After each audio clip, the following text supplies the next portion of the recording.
നമസ്കാരം. മന്ത്രി ഫയൽ നീക്കി വീണ്ടും കടുംവെട്ട്. പിണറായിയെ ചില മന്ത്രിമാർ വഞ്ചിച്ചു. ആ വഞ്ചിച്ച മന്ത്രി ആരാണ്? രണ്ടാം പിണറായി സർക്കാരിന്റെ ഭരണകാലയളവ് അന്തിമഘട്ടത്തിലേക്ക് കടക്കുമ്പോഴാണ് PSCയെ നോക്കുകുത്തിയാക്കിക്കൊണ്ട് പിൻവാതിൽ നിയമനത്തിനുള്ള നീക്കം നടക്കുന്നത്. PSCയെ നോക്കുകുത്തിയാക്കി 1000-ലധികം പിൻവാതിൽ നിയമനങ്ങളാണ് നടത്തിയത്. CAT എന്ന് പറയപ്പെടുന്ന രാഷ്ട്രീയ പാർട്ടി ആരുടേതാണ്? CPM-ന്റെ. CPM-ന്റെ രാഷ്ട്രീയ പാർട്ടിയായിട്ടുള്ള CITU തൊഴിലാളി സംഘടന ഒരു കത്ത് നൽകുന്നു മന്ത്രിക്ക്. മന്ത്രി അപ്പോൾ തന്നെ ഫയൽ നീക്കുന്നു.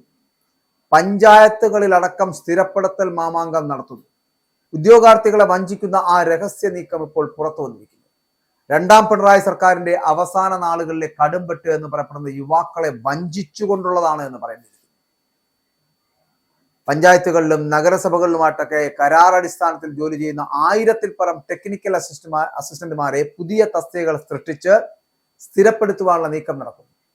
തദ്ദേശ വകുപ്പ് മന്ത്രിക്ക് CITU സംസ്ഥാന കമ്മിറ്റി നൽകിയ നിവേദനത്തിന്റെ അടിസ്ഥാനത്തിലാണ് ഇത്തരത്തിൽ വഴിവിട്ടുള്ള ഒരു നീക്കം നടക്കുന്നത് എന്നുള്ളതാണ്. CITUമായിട്ട് അഫിലിയേഷൻ ചെയ്തിട്ടുള്ള കേരള ഗ്രാമപഞ്ചായത്ത് ടെക്നിക്കൽ അസിസ്റ്റന്റ് ഓർഗനൈസേഷൻ എന്ന സംഘടന വലിയ സമ്മർദ്ദം ചെലുത്തിയതിനെ തുടർന്നാണ് മന്ത്രിക്ക് നിവേദനം നൽകിയത് എന്നുള്ളതാണ്. അതിനുശേഷം തുടർന്ന് മന്ത്രി ആവശ്യപ്പെട്ടത് പ്രകാരം ഇതിന്റെയൊക്കെ സാധ്യത പരിശോധന ആരംഭിക്കുന്നു. ഇത് സംബന്ധിച്ചുള്ള റിപ്പോർട്ട് നൽകാൻ തദ്ദേശ വകുപ്പ് പ്രിൻസിപ്പൽ ഡയറക്ടർ വകുപ്പിന്റെ ജില്ലാതല ഉദ്യോഗസ്ഥരായിട്ടുള്ള ജില്ലാ ജോയിന്റ് ഡയറക്ടർമാർക്ക് കത്ത് എഴുതുന്നു. കരാർ ജീവനക്കാരെ സ്ഥിരപ്പെടുത്തുമെന്ന് സർക്കാരിന്റെ നയപരമായിട്ടുള്ള തീരുമാനം പുറത്തു വരുന്നു. അതുകൊണ്ട് നിയമനം സംബന്ധിച്ച വിശദാംശങ്ങൾ കൂടി ഉൾപ്പെടുത്തി റിപ്പോർട്ട് നൽകാനാണ് ആവശ്യപ്പെട്ടിരിക്കുന്നത്. എന്നാൽ സർക്കാർ നീക്കം വിവാദമായതോടെ ഇത്തരത്തിലുള്ള സർക്കാർ നീക്കങ്ങൾ ആർക്ക് വേണ്ടിയിട്ടാണ്? അവരോടൊപ്പം ചേർന്ന് നിൽക്കുന്നു എന്ന് പറയപ്പെടുന്നവരെ തിരികെ കയറ്റുന്ന ഒരു സമീപനമാണ് അവിടെ ഉണ്ടാകുന്നത് എന്നതാണ്. അപ്പോൾ സർക്കാർ നീക്കം ഇത് വിവാദമായതോടുകൂടി കരാറിൽ നിയമിച്ചവരെ സ്ഥിരപ്പെടുത്തുവാൻ സർക്കാർ തീരുമാനിച്ചിട്ടില്ല എന്നും ലഭിച്ച നിവേദനം തദ്ദേശ വകുപ്പിന് മന്ത്രി കൈമാറുകയായിരുന്നു എന്നും മന്ത്രി MB രാജേഷിന്റെ ഓഫീസ് വളരെ കൃത്യമായി പ്രതികരിച്ചിരിക്കുന്നു. അപ്പോൾ തദ്ദേശ സ്വയംഭരണ വകുപ്പ് മന്ത്രിക്ക് ഇത്തരത്തിലൊരു സമീപനം സ്വീകരിക്കുവാൻ തോന്നിയ ചേതോവികാരം എന്തായിരുന്നു? യുവാക്കളെ പറ്റിക്കാമെന്നോ ഉദ്യോഗാർത്ഥികളെ വഞ്ചിക്കാമെന്നോ എന്തായിരുന്നു? അപ്പോൾ വീണ്ടും ഒരു അധികാരത്തിലേക്ക് എത്തുവാൻ വേണ്ടിയിട്ട് ഏത് തരത്തിലും ആരെയും എന്തും ചെയ്ത് അധികാരം നിലനിർത്തുക എന്നൊരു തരത്തിലേക്ക് ചിന്തിച്ചു തുടങ്ങിയിരിക്കുന്നു പിണറായി സർക്കാർ. പിണറായിയുടെ ഈ അവസാന ലാപ്പിലേക്ക് ഓടിയെത്തുമ്പോൾ ഇനിയുള്ളത് 1 മാസമോ 2 മാസമോ മാത്രമാണ്. ബാക്കിയുള്ളത് രണ്ടാം പിണറായി സർക്കാരിന്റെ കാലാവധി തികയാൻ പോകുന്നത് ഇനി 2-3 മാസത്തിലധികമില്ല. അത്തരത്തിലുള്ള ആ കാലഘട്ടത്തിലാണ് ഈ കടുംവെട്ട് നടക്കുന്നത്. 2012 പത്രപരസ്യം നൽകിയാണ് ഹാർഡ്വെയർ, സോഫ്റ്റ്വെയർ, നെറ്റ്വർക്കിംഗ് രംഗങ്ങളിൽ വൈദഗ്ധ്യമുള്ളവരായിട്ടുള്ള സാങ്കേതിക വിദഗ്ധരെ അതത് പഞ്ചായത്ത് ഭരണസമിതികൾ നിയമിച്ചത്. തദ്ദേശ സ്ഥാപനങ്ങളിലെ ഗവേണൻസ് പ്രവർത്തനങ്ങൾക്ക് നേതൃത്വം കൊടുക്കുവാനും സാങ്കേതിക സഹായം നൽകാനുമായിരുന്നു അത്തരത്തിലൊരു നിയമനം ഉണ്ടാക്കിയത്.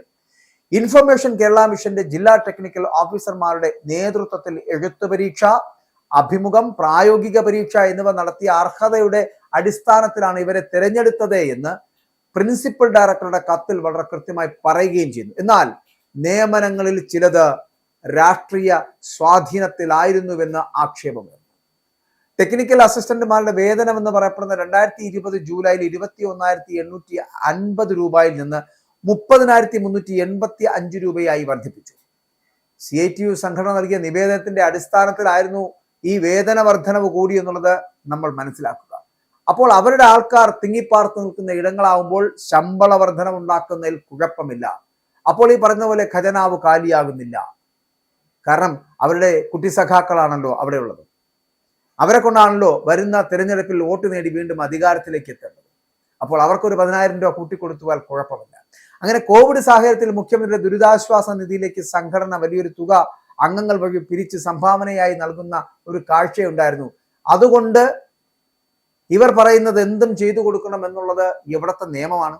CIT പറഞ്ഞാൽ മാത്രം എല്ലാ കാര്യങ്ങളും ചെയ്തു കൊടുക്കുവാൻ കഴിയുന്ന തരത്തിലേക്ക് ഇടതുപക്ഷ ജനാധിപത്യ മുന്നണി സർക്കാർ പോയിട്ടുണ്ടെങ്കിൽ അതിനു പിന്നിൽ രാഷ്ട്രീയ സ്വാധീനമാണ്, അമിത അധികാര സ്വാതന്ത്ര്യമാണ്.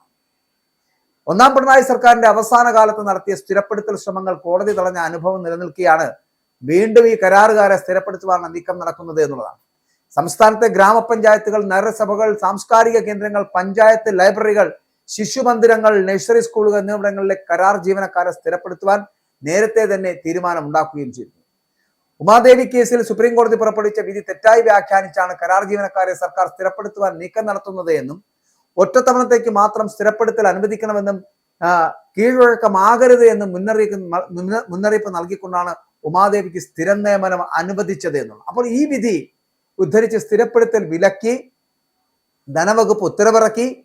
ഇതിനെയും കൂടി അട്ടിമറിച്ചുകൊണ്ടാണ് ഇപ്പോഴത്തെ തീരുമാനം വന്നിരിക്കുന്നത്. അപ്പോൾ ഇത് സംബന്ധിച്ച് ഫയൽ നിയമ ധനവകുപ്പുകളിലേക്ക് എത്തിയപ്പോൾ എതിർപ്പുയരുന്നു.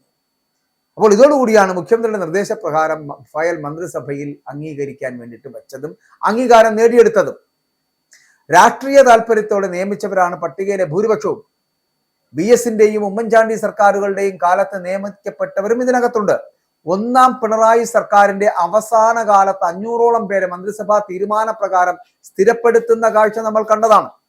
PSC റാങ്ക് പട്ടികയിൽ ഉൾപ്പെട്ടവർ കോടതിയെ സമീപിച്ചതിനാൽ കേരള ബാങ്കിൽ ഉൾപ്പെടെ തുടർന്നുള്ള സ്ഥിരപ്പെടുത്തൽ സർക്കാർ മരവിപ്പിക്കുകയും ചെയ്തു. അന്ന് അവസരം ലഭിക്കാത്തവരടക്കം ഈ പുതിയ പട്ടികയിൽ ഉണ്ട് താൻ.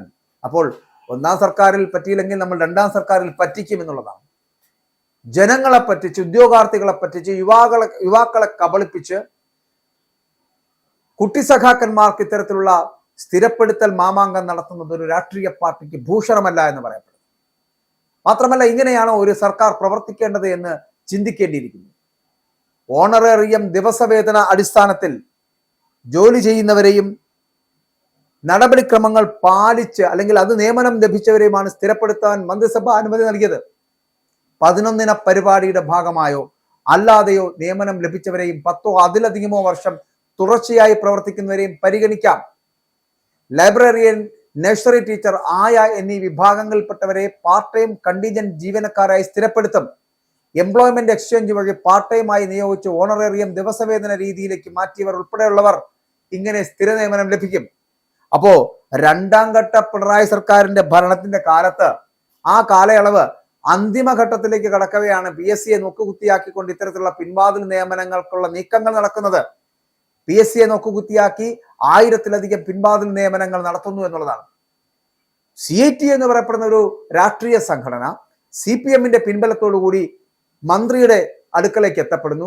ആ മന്ത്രി, തദ്ദേശ സ്വയംഭരണ വകുപ്പ് മന്ത്രിയായിട്ടുള്ള മന്ത്രി ഒരു തീരുമാനമെടുക്കുന്നു. മന്ത്രി ഫയൽ നീക്കുന്നു. ആ ഫയലുമായിട്ട് ബന്ധപ്പെട്ടിട്ട് മുഖ്യമന്ത്രിയുടെ അടുക്കലേക്ക് എത്തപ്പെടുന്നു. മുഖ്യമന്ത്രി അത് കൃത്യമായിട്ട് വായിക്കുന്നു. മന്ത്രിസഭാ യോഗം തീരുമാനമെടുക്കുന്നു. അങ്ങനെ ഇവരെ സ്ഥിരപ്പെടുത്താൻ ഒരു തീരുമാനത്തിലേക്ക്. പഞ്ചായത്തുകളിൽ അടക്കമാണ് ഇത്തരത്തിലുള്ള സ്ഥിരപ്പെടുത്തൽ മാമാങ്കം നടക്കുന്നത് എന്നുള്ളതാണ്. ഇതിനകത്തൊരു കാര്യമേ ഉള്ളൂ. ഈ രണ്ടാം പിണറായി സർക്കാരിന്റെ അവസാന നാളുകളിലെ കടുംവെട്ട് എന്ന് പറയപ്പെടുന്നത് യുവാക്കളെ വഞ്ചിക്കുന്നതിന് വേണ്ടിയിട്ടാണ് എന്നുള്ള കാര്യത്തിൽ തർക്കമില്ല. ഇവിടെ യുവാക്കളെയാണ് വഞ്ചിച്ചിരിക്കുന്നത്. മുഖ്യമന്ത്രിയെ ചതിച്ചതോ മുഖ്യമന്ത്രിയെ വഞ്ചിച്ചതോ മന്ത്രിമാരാണ് എങ്കിൽ പകരം ഇവിടെ പൊതുജനത്തിനെ പറ്റിച്ചിരിക്കുന്നത്, വഞ്ചിച്ചിരിക്കുന്നത് ഇതേ മന്ത്രിയും ഇതേ സർക്കാരും ഇതേ പിണറായിയുമാണ് എന്ന് പറയേണ്ടിയിരിക്കുന്നു.